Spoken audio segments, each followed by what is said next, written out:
was also Sadhguru, the Ram Rahim of South Delhi, minus the criminal charges, of course. The virus is not against us really, because we are its habitat. They want to live in our body, but if we die, they're disappointed with us. The virus is against us, and no, our body is not its habitat. That's literally why people are dying. We definitely don't have system considering the economic condition of the nation also. So this is not a time to just criticize and pick loopholes in the system. This is a time for every citizen to plug those loopholes which may be there in the system, which definitely are there. It's the responsibility for you and me to see how we can plug that. I see many people are busy finding loopholes in our medical system, our governments, our administration. Yes, all these things are important. But this is not the time for that. This is a time to appreciate and celebrate what is being done. Here's the thing, reporting and bringing you a realistic picture of our healthcare system is not picking loopholes. It's doing an essential job of alerting citizens and governments to the sort of challenges we are up against. Take a look at these headlines. The data collected in the wake of the coronavirus outbreak states that there's one doctor per 11,600 Indians and one hospital bed per 1,826 Indians. India has less than one allopathic doctor per 1,000 people. As of 2016, the Indian Medical Association was showing a shortage of tens of thousands of critical care specialists. Doctors in rural Maharashtra do not have proper protective gear and are at risk themselves. Quote, "We are using masks and gloves that we have had for all these years." Unquote. Doctors slapped with transfer for demanding masks, sanitizers in Jammu and Kashmir. Bihar has just one government hospital bed for 1 lakh people, while Goa has 20. These stories are not meant to pick loopholes or nitpick. They're meant to inform and make people aware. This is what journalists should do so that democracies are cautious. One of the main reasons why this virus spread to begin with was because China does not have a free press. They suppressed information. When a young doctor tried to alert people about the novel coronavirus, he was pulled up by the state.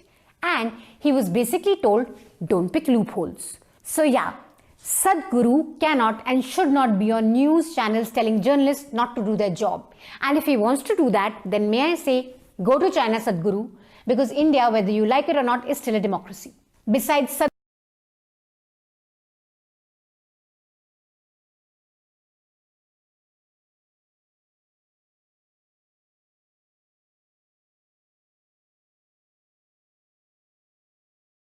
Sadhguru, 2 days ago you said that virus doesn't want to kill you and your body is their habitat.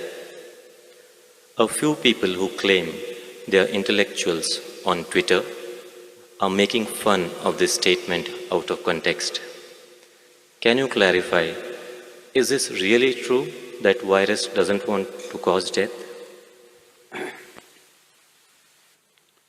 Well, except human beings, no other creature wants to destroy its habitat. It's only human beings who are known to do that. So they also don't do it by intent, unconsciously they do it.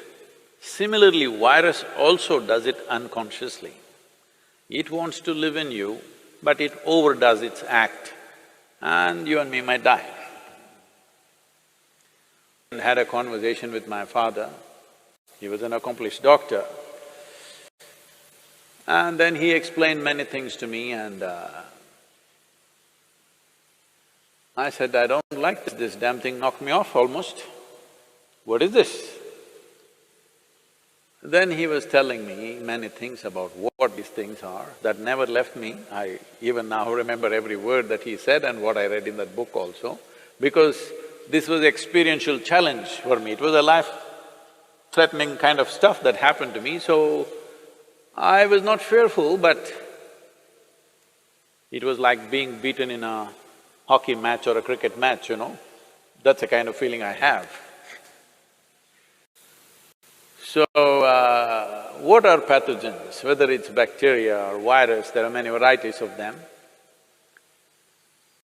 One thing is, right now, for example, corona, See, it was living in the animals pretty well without killing any of them. Now it jumped onto the human being, and it's still doing the same thing what it was doing in some other animal. But we are not able to withstand, and we are collapsing. Well, that also has been clearly established now. Most human beings whose immune systems are good, they are recovering. But those who have a weaker immune system are unfortunately becoming victims of this. What does it say?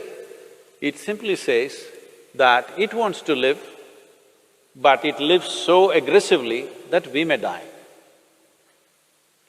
Well, many scientists are talking about it, but even what I read at that time, I was only 17, I want you to remember this. Even then, it was explained, I don't remember the author's name, otherwise I would have quoted this.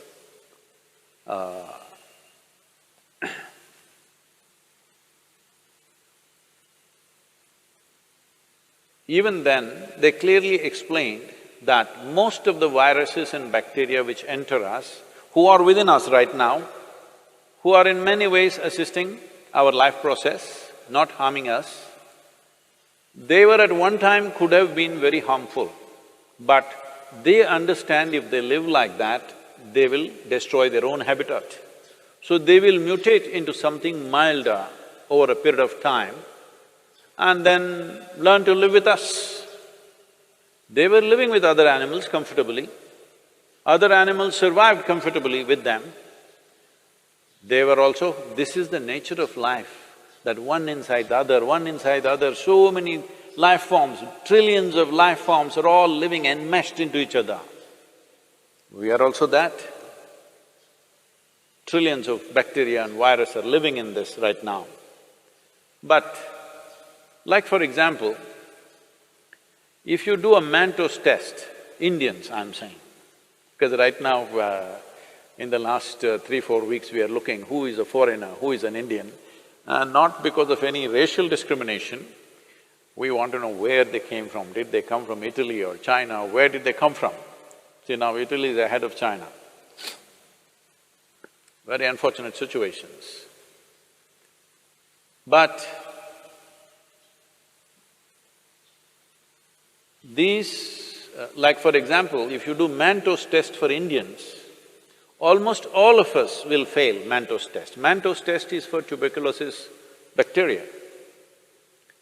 Almost all Indians will fail this test because all of us have substantial amount of tuberculosis bacteria in us, but we don't have tuberculosis as a disease. Well, so they came up with another name, they're calling it primary complex or whatever else that happens in children, but that shows some symptoms. All of us have this bacteria, we will fail the Manto's test, but we have no symptoms of tuberculosis in us because we have learned to live with them, they have learned to live with us. They know if they live too aggressively as we are living on this planet right now, they know they will lose their habitat. So they will mutate themselves to be milder life. So this is not some new rocket science, it's always been there, at least in the last 100 years it's been there. So, these people who claim to be intellectuals, well, it looks like they didn't even go to their pre-university because I was in my pre-university at that time when I read this. It was part of our library, so it must have been probably in the textbook also, but I didn't read the textbook. Maybe these intellectuals did not even get to their pre-university. They think the qualification to be on Twitter is that they must have a bird brain. They think that's a qualification to tweet. Well, it's unfortunate, at a time like this, when there is an imminent disaster waiting ahead of us, for the nation, for the world, to a point where countries are putting out their armed forces against their own people right now, you need to understand how serious that is. How serious is it that entire United States Army is out there to prevent their people from coming on the street. Indian police is out there on the streets, aggressively enforcing it. That's because they realize how serious a matter it is. But even at a time like this, these people cannot stand up and do something useful and positive for somebody around them. All they do is just this rubbish. Do you think they got a doctorate or they became doctors on the Twitter? Avian doctors at least they should become. Well, it's very unfortunate, there is a segment of population which doesn't care what happens to people around them, which doesn't care what happens to the nation, it doesn't care what happens to the rest of the humanity. All they have is their own vitriol, spilling poison all the time. Well, I hope at least the virus will cure them of this poison. Now these few days